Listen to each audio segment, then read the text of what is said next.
안녕하세요. 지지난 강의에서 대통령 선거와 명당과 당선에 대해서 이야기하다가 선거가 끝나고 나서 마무리 짓겠다는 약속이 있었는데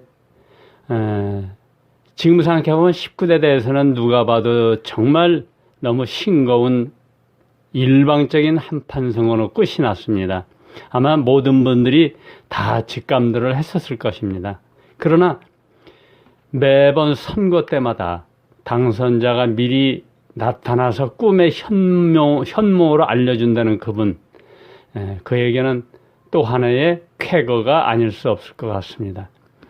모쪼록 새 대통령께서는 국민들 90% 이상이 지지하고 자손만대 길이 남을 성군이 되어주실 것을 간곡히 부탁드립니다.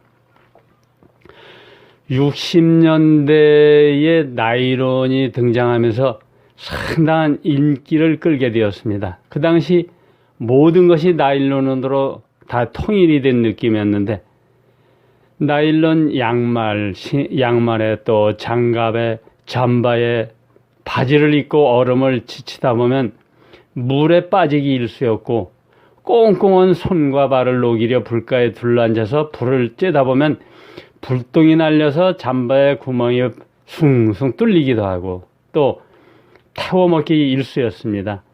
집에 들어가면 엄마의 부지깽이를 피해서 또 이리저리 도망다녀야 했지요.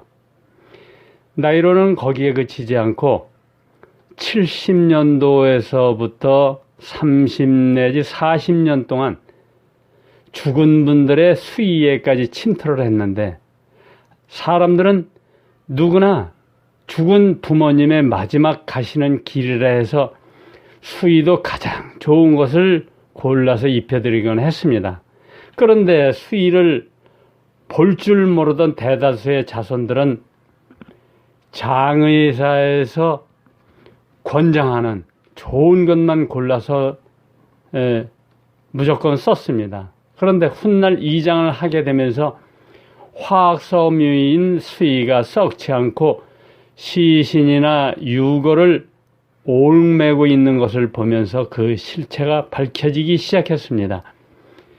풍수에서는 5가지의 나쁜 염이 있는데 그 중에 하나가 목염으로서 나무 뿌리가 뚫고 들어와서 시신을 감싸서 체액을 흡수하고 또 뼛속 깊이까지 파고들어서 큰 피해를 주게 됩니다.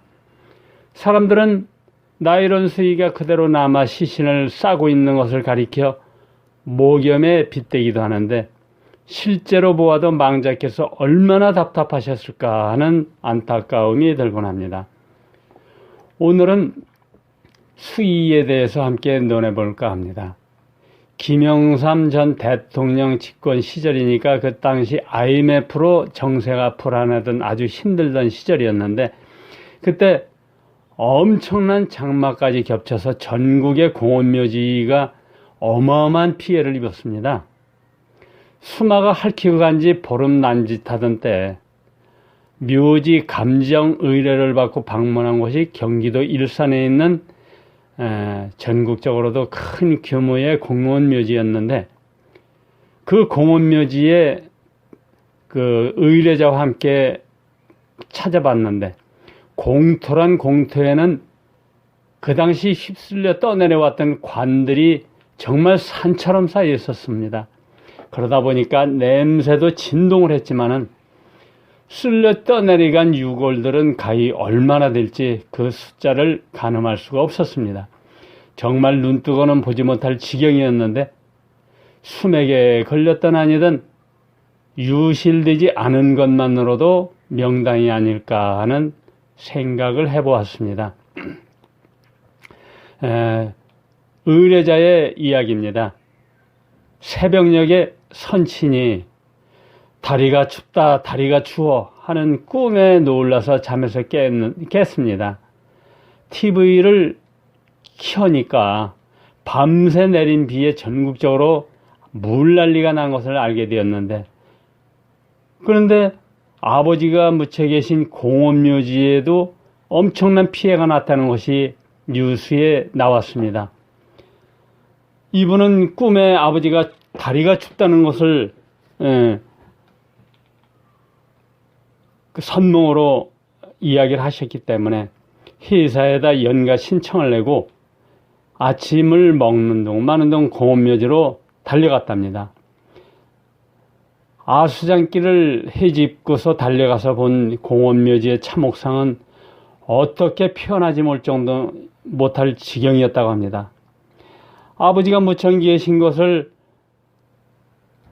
막 이 지형이 여기저기 휩쓸리다 보니까 변형이 됐는데, 그래도 아버지가 계신 것을 찾다 보니까 한 군데 아버지 쪽에 사태가 떠나져 나간 것을 보는 순간 아무것도 보이지 않았답니다. 무작정 사태 난 것을 헤집고 올라갔는데 기적이 일어났습니다.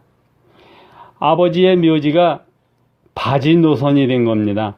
아버지의 봉분 반이 뚝 잘라져 나갔는데 거기에는 선친의 하반신이 수위에 쌓여서 대롱대롱 매달려 있었던 겁니다. 질이 좋은 수위였다면 하반신의 뼈가 모두 휩쓸려 떠내려갔을 건데 수위가 나일론 자루 역할을 해주다 보니까 발가락 뼈가 하나도 유실되지 않고 모두 찾을 수 있게 되었다고 했습니다. 참 이런 경우도 있더군요. 아마 모르긴 해도 전국적으로 나일론 수위로 인해서 유실을 면한 사례는 꽤나 될 듯합니다. 나일론 수위가 결코 나쁘지만은 않았던 것이죠.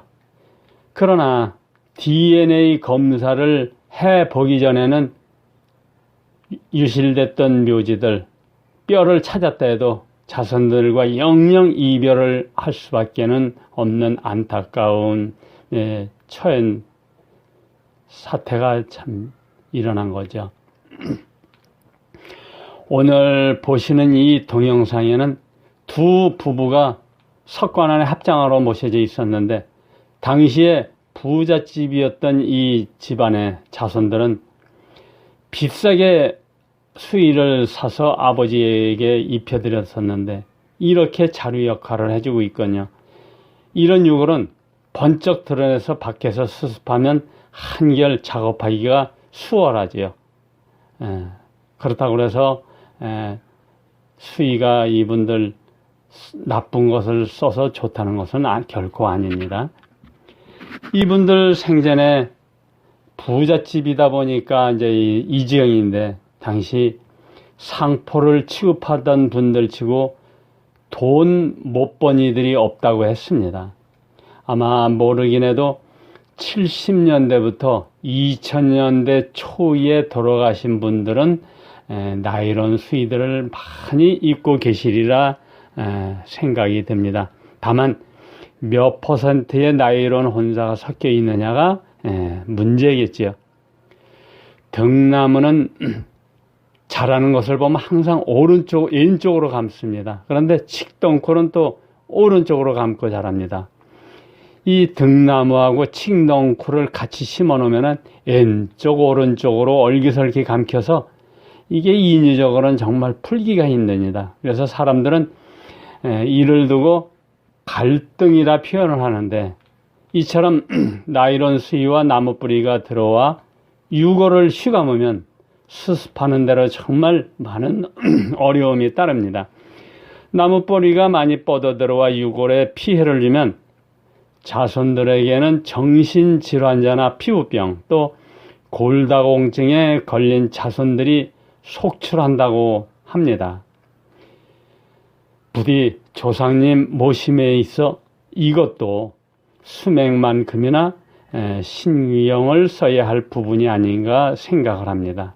오늘도 함께 해주셔서 진심으로 감사드립니다.